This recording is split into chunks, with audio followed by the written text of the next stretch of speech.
Bismillahirrahmanirrahim. Alhamdulillahi rabbil alamin. Allahumma salli wa sallim wa barik ala Muhammad wa ala ali Muhammad.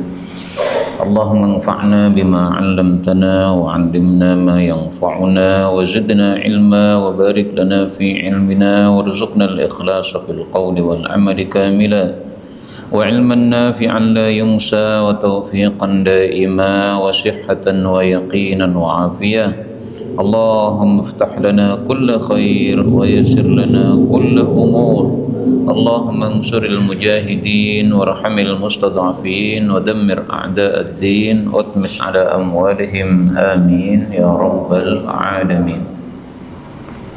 Alhamdulillah kaum muslimin rahimakumullah. Kita lanjutkan pengajian kitab hadis dari kitab Sunan Tirmidzi. Dan kita masih membahas kitab Siyam, kitab tentang puasa. Mudah-mudahan semua kita mendapatkan fadilah puasa Ramadan dengan sempurna pada bulan yang akan datang. Amin ya rabbal alamin. Kita sudah masuk pada hadis 765. Ini bicara tentang fadilah puasa.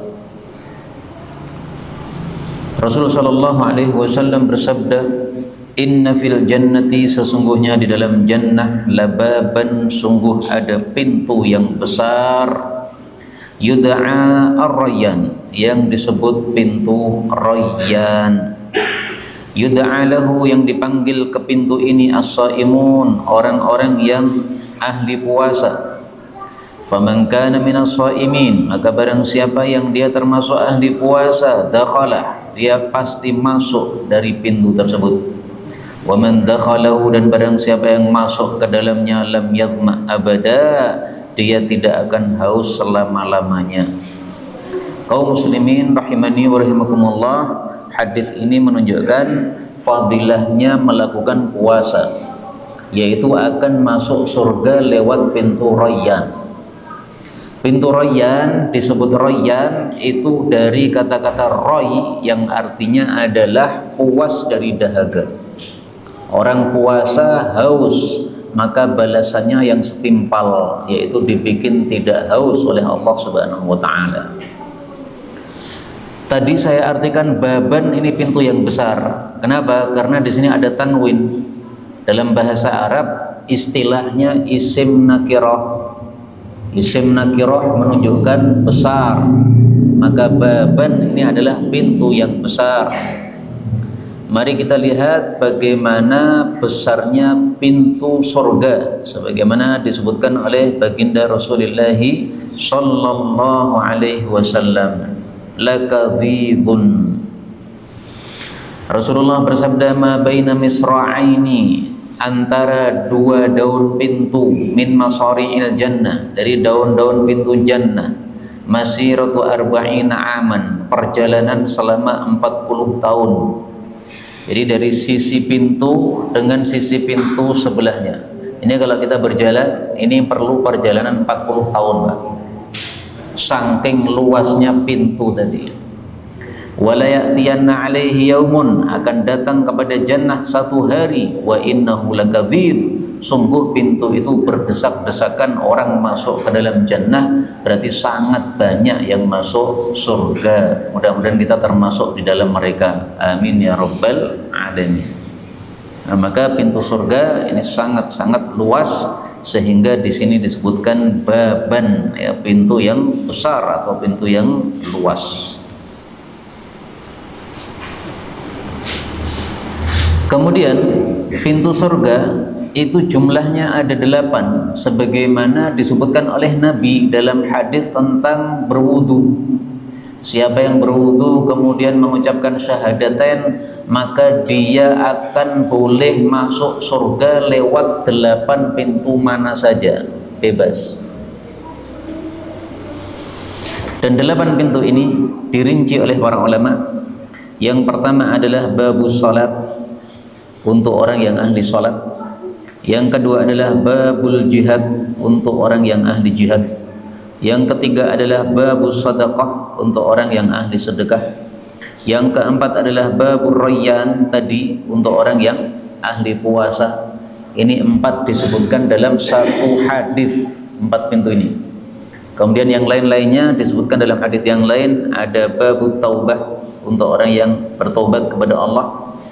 Ada pintu al-kadhimin, orang-orang yang menahan marah, maka akan mendapatkan pintu khusus masuk surga.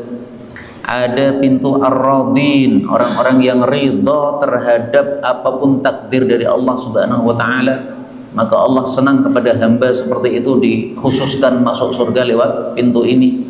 Ada lagi al-babul aiman, pintu yang kanan, di mana pintu yang kanan ini khusus bagi orang-orang yang masuk jannah tanpa hisab, tanpa azab. Mudah-mudahan kita termasuk di dalam mereka. Amin ya rabbal alamin. Kemudian di sini disebutkan yang masuk dari pintu rayyan itu adalah as-shaimun, orang-orang yang puasa. Pertanyaannya, yang dimaksud puasa ini bagaimana? Apakah puasa Ramadan saja?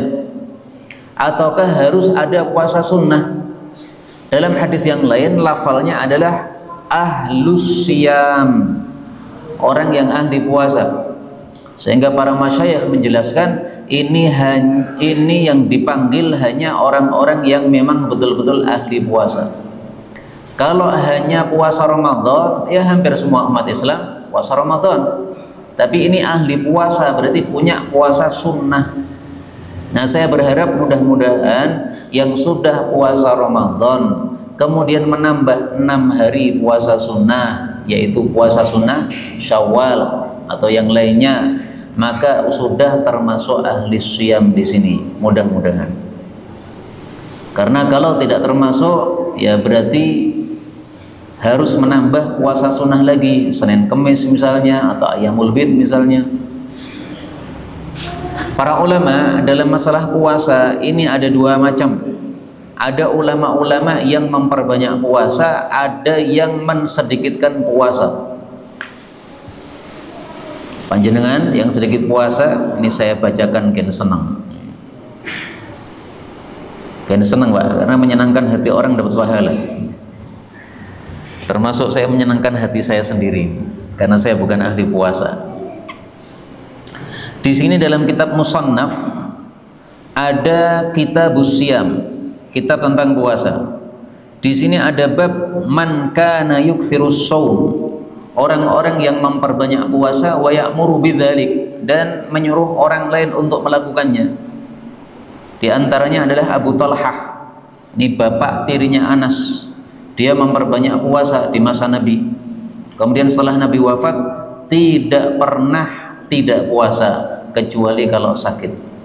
Jadi selama sehat maka puasa setiap hari, kecuali 5 hari karena haram puasa, Idul Fitri, Idul Adha, dan 3 hari tasyrik. Selain 5 hari ini dalam 1 tahun dia puasa terus kecuali kalau sakit. Termasuk diantaranya Ibnu Umar, beliau itu nyaris tidak pernah tidak puasa kalau sedang mukim kecuali kalau sakit. Termasuk diantara mereka adalah Aisyah istri Nabi, demikian juga Sa'id bin Musayyab, ulama tabi'in yang paling luas ilmunya. Demikian juga Sayyidina Umar setiap hari puasa 2 tahun sebelum wafatnya. Beliau wafat usia 63. Ini berarti usia 61 dan 62. Ini 2 tahun puasa terus setiap hari. Sekarang bab yang berikutnya, babu man kana yuqillu shaum, bab orang yang sedikit puasa. Nah, ini ada contohnya juga, Pak. Yang tidak ahli puasa ada contohnya, yaitu Abdullah ibnu Mas'ud. Dikatakan kepada beliau, innaka tuqillu shaum, Anda ini sedikit puasa sunnah. Maka dia menjawab, sesungguhnya saya khawatir kalau puasa itu mencegah saya dari membaca Quran, karena membaca Quran itu lebih saya sukai daripada puasa. Nah, ini alasan bagi yang tidak ahli puasa, tapi harus ahli Quran, Pak. Ahli puasa ya ora, ahli Quran ya ora, jadi ahli apa? Ahli mangan minum. Nah, itu enggak ada fadilahnya berarti. Kemudian disebutkan di sini kanu yarawna, mereka para salaf berpendapat bahwasanya puasa itu adalah aqallul anwa'i ajron, paling sedikit macam-macam amal yang paling sedikit pahalanya dari macam-macam amal yang ada.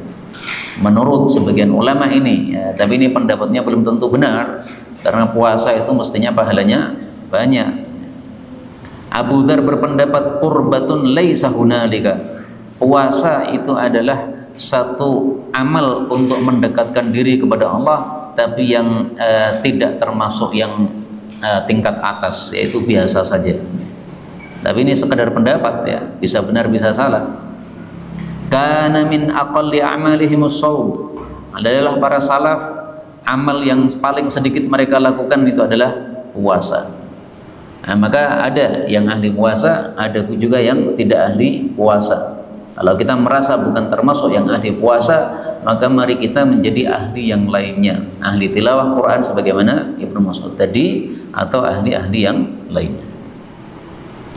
Berikutnya 766 dari Abu Hurairah, Rasulullah sallallahu alaihi wasallam bersabda, lis-shaim, bagi orang yang puasa, farhatan, ada dua kebahagiaan. Yang pertama farhatun hina yuftir, bahagia ketika berbuka. Yang kedua farhatun hina yalqa rabbah, bahagia ketika berjumpa dengan pemeliharanya, yaitu besok di akhirat. Semua kita kalau sudah selesai puasa, waktu berbuka pasti senang, Pak. Senangnya dua sisi, sisi dunia dan sisi agama. Sisi dunia, kita lapar, kemudian boleh makan, kan senang. Sisi agama, yaitu kita sudah menyelesaikan ibadah satu hari, maka kita mendapatkan pahalanya. Nah, maka senang karena mendapatkan pahala. Hati-hati adik. Kemudian yang kedua, senang ketika berjumpa dengan Allah, yaitu nanti ketika kita mati. Kenapa senang? Karena pahalanya besar, pahala puasa. Berapa pahala puasa? Allah Subhanahu wa taala menyebutkan dalam Al-Qur'an,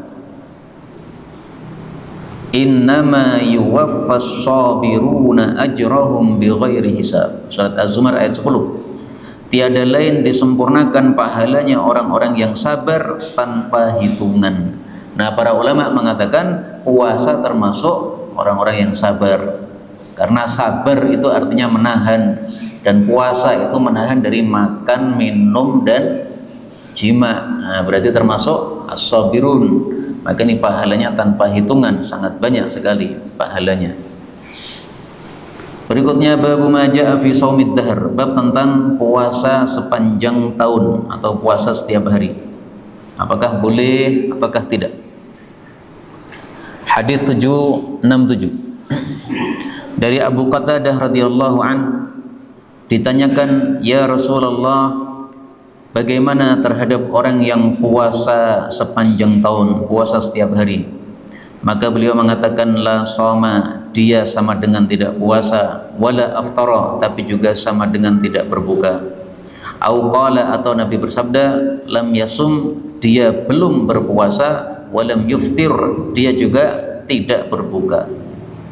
Hadis ini menunjukkan bahwasanya orang yang puasa setiap hari itu tidak boleh melakukan hal tersebut, karena kalau dia melakukan, kata Nabi, lam yasum, sama dengan tidak puasa. Tapi tafsirannya bagaimana ini? Puasa setiap hari sama dengan tidak puasa, apa tafsirannya? Apakah tafsirannya berarti pahalanya 0 seperti orang yang tidak puasa? Ataukah ada tafsiran yang lain? Dan yang dilarang ini yang bagaimana? Nah, mari kita baca penjelasan Imam Tirmidzi. Imam Tirmidzi mengatakan bahwasanya para ulama memakruhkan puasa setiap hari. Mereka mengatakan bahwasanya puasa setiap hari itu adalah kalau dia tidak berbuka pada 5 hari yang dilarang puasa.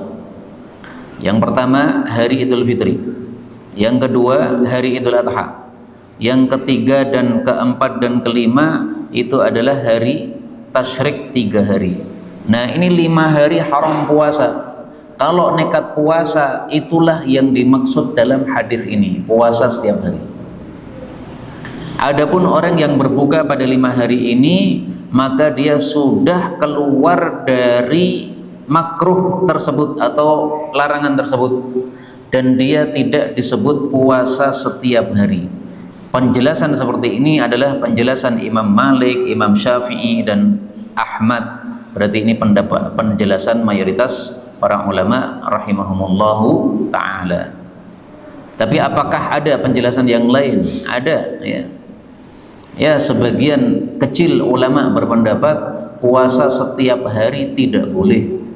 Maksimal puasa adalah puasa Daud. Karena kalau puasa setiap hari itu sama dengan mendolimi tubuh kita sendiri. Matanya jadi lemas karena kurang makan, kemudian juga badannya jadi lemas karena kurang asupan makan, sehingga badan jadi tidak sehat. Wallahu a'lam bishawab. Tapi yang jelas, yang paling bagus adalah tetap saja puasa Daud kalau dibandingkan dengan puasa setiap hari ini. Meskipun 5 hari tadi dia tidak berpuasa, tetap saja lebih utama puasa Daud. Kenapa? Karena puasa setiap hari, kata Nabi, adalah lam yasum, sama dengan tidak puasa. Apa tafsirannya? Menurut sebagian ulama, tidak puasa artinya seolah-olah tidak puasa. Kenapa? Karena dia puasanya setiap hari, sehingga rutinitas makannya, jadwal makannya itu jadi berubah pagi sore begitu. Sebelum subuh dia makan, kemudian maghrib dia makan. Nah, kalau sudah jadi rutinitas harian, itu sudah tidak terasa kelaparan lagi. Berbeda dengan orang yang puasa Daud. Satu hari dia puasa kelaparan, kemudian besoknya dia tidak puasa, dia makannya 3 kali seperti biasa, maka kondisi tubuh menjadi normal lagi. Nah, sehingga kalau besok puasa lagi, lapar lagi. Tapi kalau puasa setiap hari, malah seperti tidak terasa lapar. Sama dengan orang yang sudah biasa melazimi makan 2 kali sehari, itu nggak perlu 3 kali, Pak. Tapi kalau kita sudah biasa 3 kali sehari, disuruh makan 2 kali sehari, ya lemes. Karena kebiasaan dari tubuh kita akan mempengaruhi kondisi kebutuhan tubuh kita tersebut.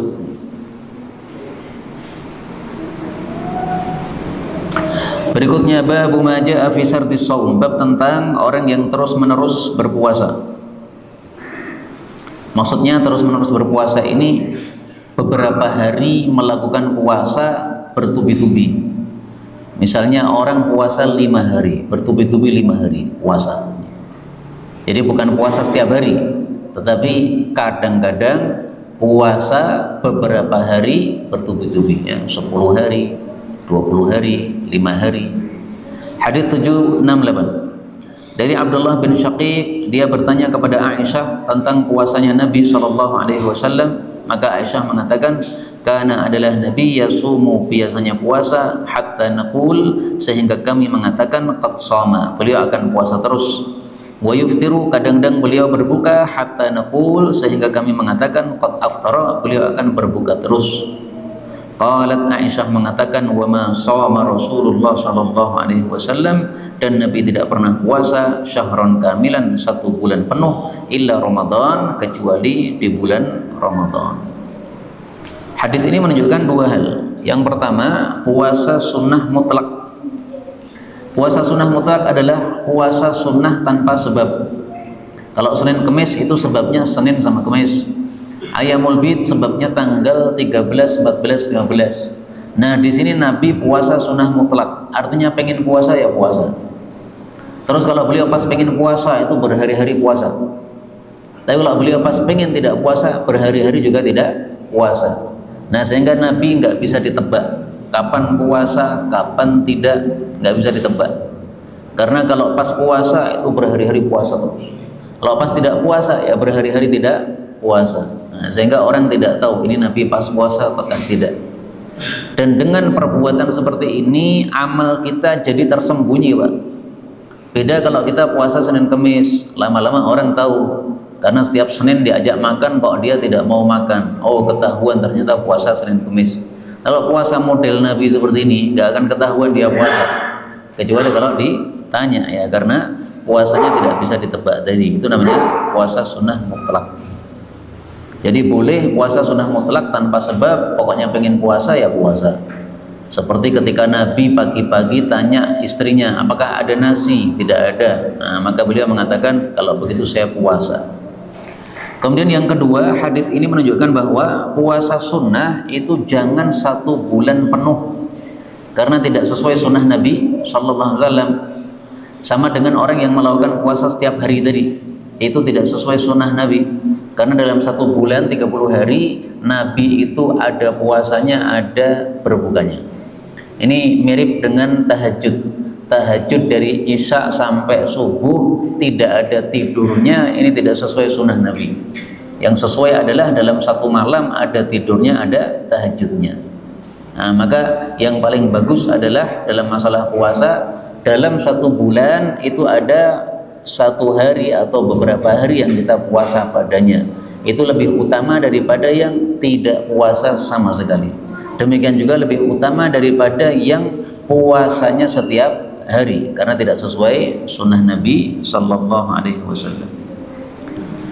769 dari Anas bin Malik bahwasanya dia ditanya dari puasa, tentang puasa Nabi Sallallahu Alaihi Wasallam. Maka Anas mengatakan, karena adalah kebiasaan Nabi yasumu puasa minasyahri dari 1 bulan, hatta nara annahu la yurid, sehingga kami berpendapat bahwa beliau tidak akan berbuka padanya. Kadang-kadang juga beliau berbuka sampai kami berpendapat bahwasanya beliau tidak akan puasa sedikit pun dari bulan tersebut. Dan adalah Anda tidak menghendaki untuk melihat Nabi pada suatu malam melakukan salat, pasti Anda bisa melihat beliau melakukan salat. Tapi Anda tidak menghendaki beliau dalam keadaan tidur, kecuali engkau juga melihat beliau dalam keadaan tidur. Artinya setiap malam itu pasti beliau tidur, tapi juga pasti beliau tahajud. Kita ingin lihat Nabi tidur, akan ketahuan Nabi tidur. Kita ingin lihat Nabi salat, akan ketahuan Nabi salat. Berarti rutin tidurnya dan rutin salatnya. Nah, ini yang sesuai sunnah Nabi Sallallahu Alaihi Wasallam. Dan ini tujuannya adalah supaya kita tidak zalim kepada tubuh kita. Tubuh kita bukan milik kita, Pak. Ini titipan dari Allah. Kalau tahajud semalam suntuk, ini zalim kepada mata. Haknya mata belum dikasih. Akhirnya nanti bisa mengganggu aktivitas atau kewajiban yang lainnya.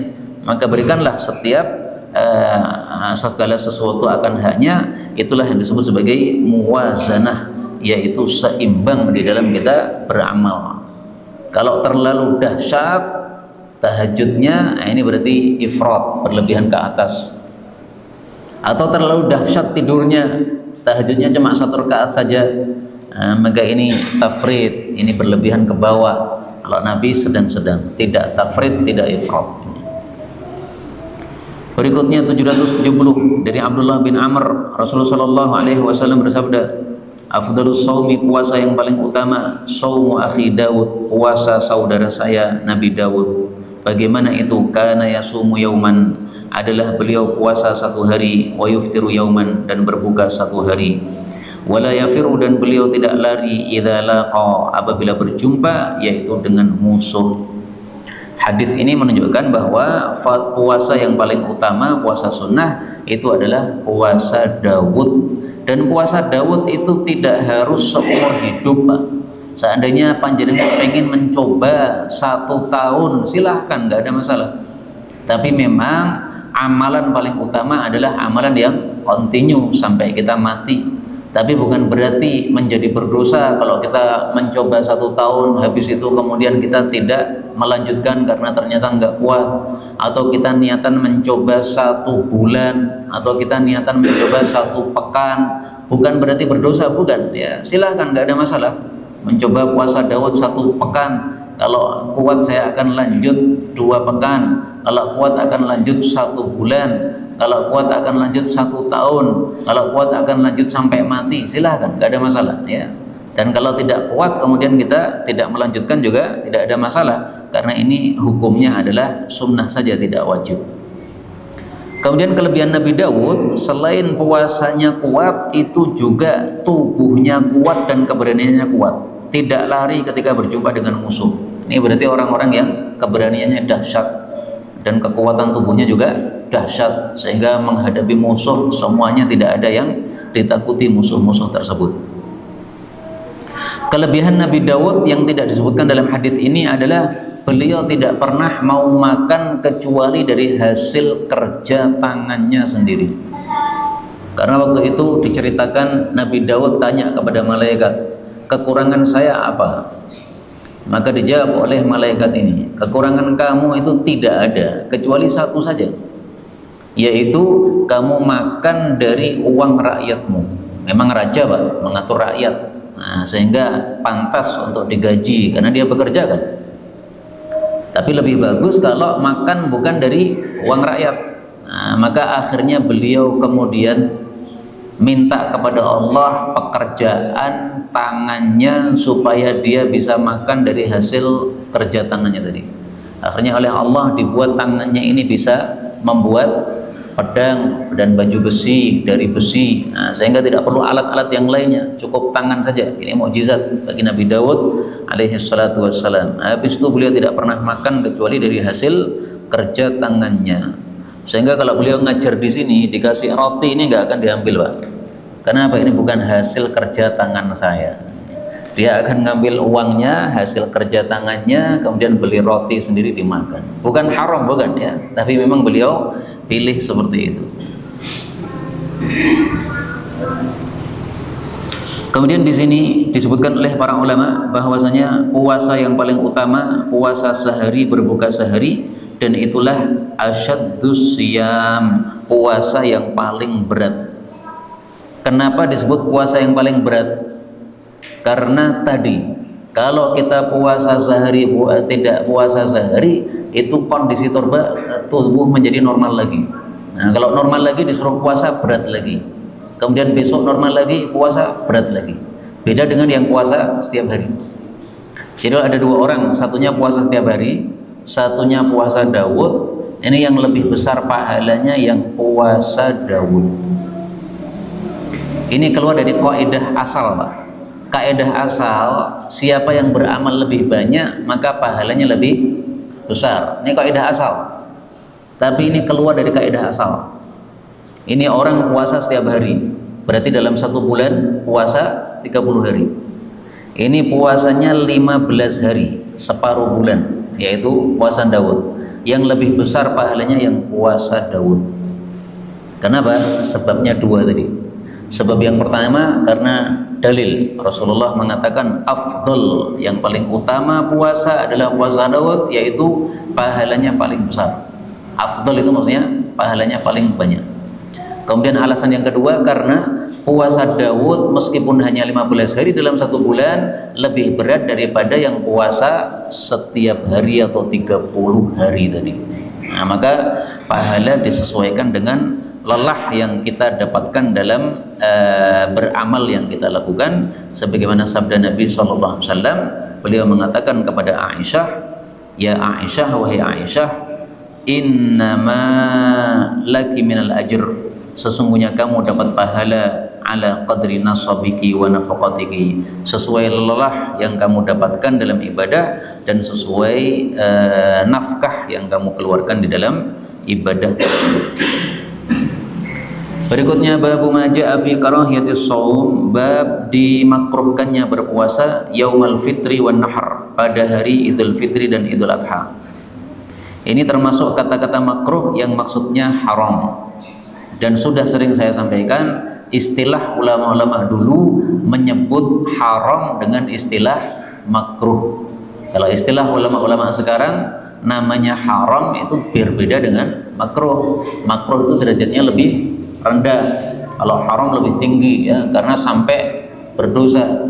Kalau makruh tidak sampai dosa. Nah, di sini makruh yang maksudnya haram alias berdosa.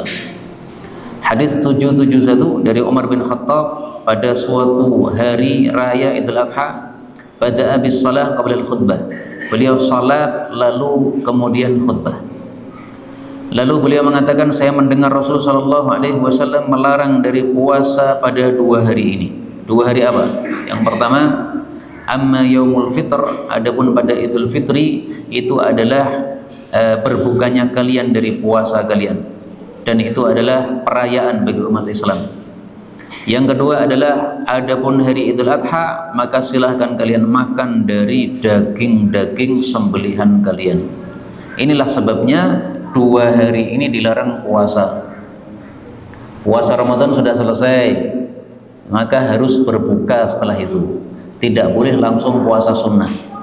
Karena kalau langsung puasa sunnah, berarti sambung antara amal wajib dengan amal sunnah.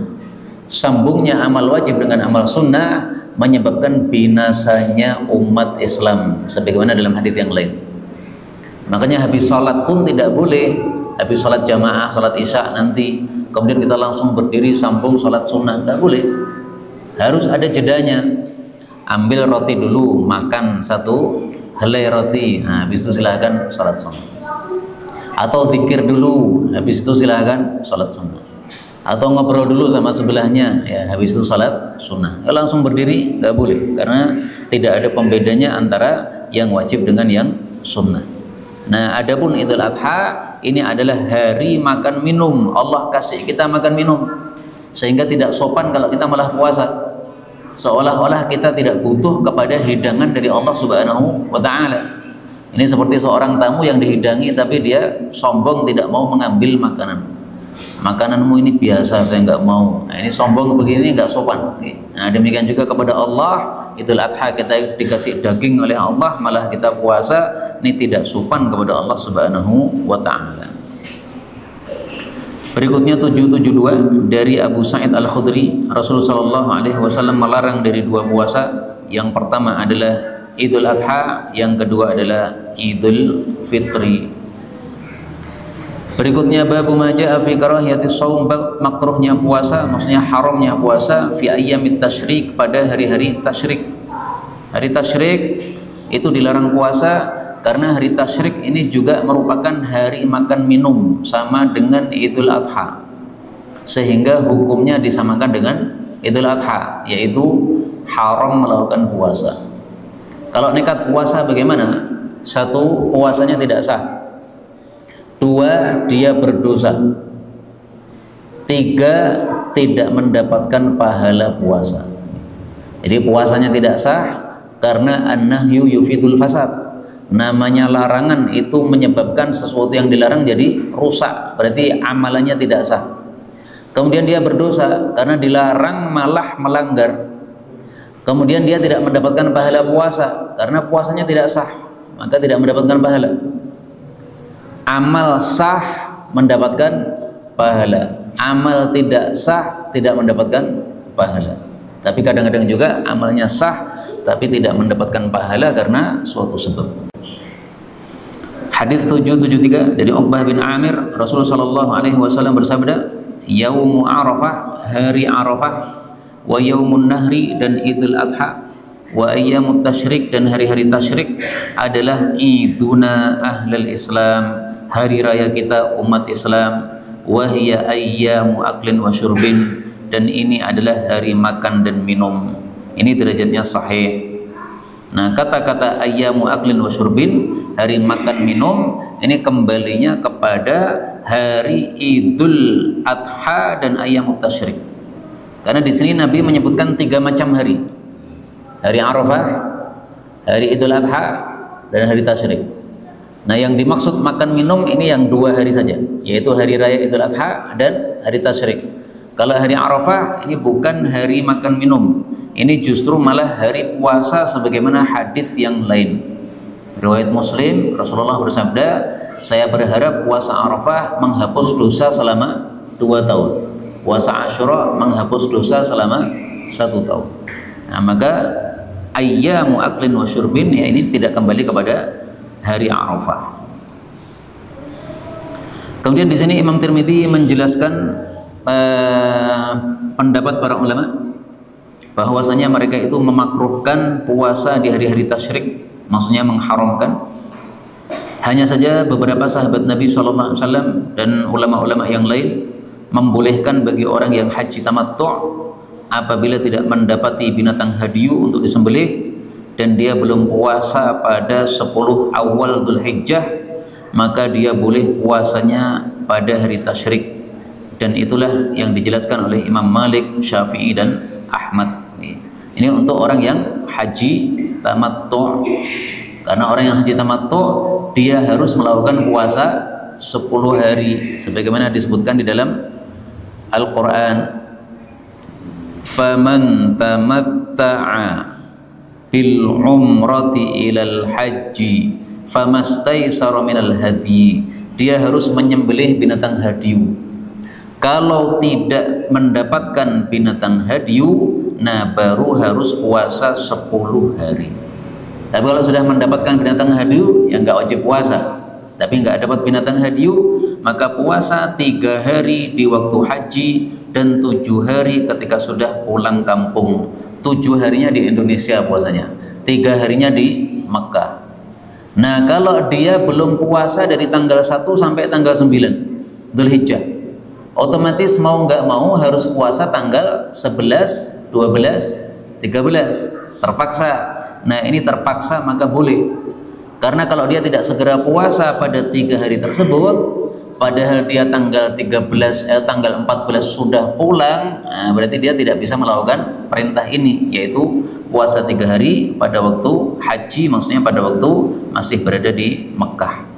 Itulah yang dimaksudkan oleh para ulama dalam pembahasan ini, yaitu penjelasan untuk surat Al-Baqarah ayat 196. Mudah-mudahan semua kita bisa melakukan ibadah haji yang mabrur dan mendapatkan pahalanya secara sempurna. Amin ya rabbal alamin. Kemudian di sini Imam Tirmidzi menyebutkan perselisihan pendapat ulama dalam masalah nama perawi hadis.